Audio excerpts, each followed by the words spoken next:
मोक्षार्थिभिर्मुनिभिरस्तसमस्तदोषै विद्यासि सा भगवती परमा हि देवी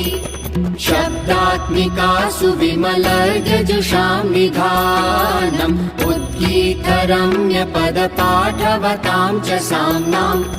देवी त्रयी भगवती भवभावनाय वार्ता च सर्वजगतां परमार्तिहन्त्री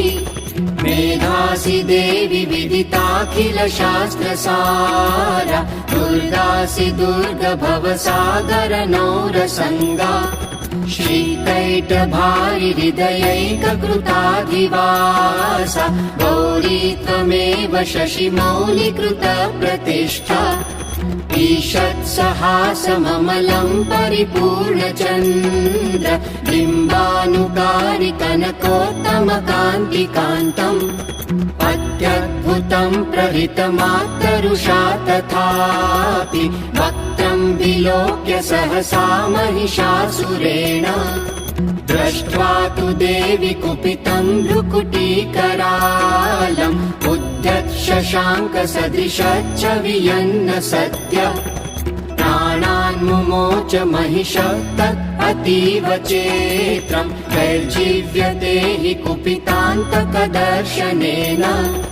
देवी प्रसीद परमा भवती भवाय सद्यो विनाशयसि कोपवती कुलानि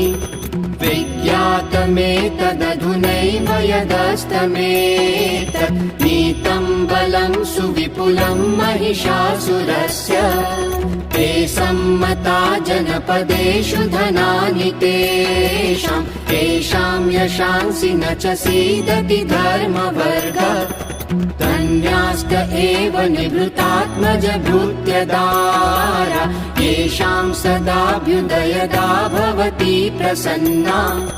धर्म्याणि देवि सकलानि सदैव कर्म यत्यादृता प्रतिदिनं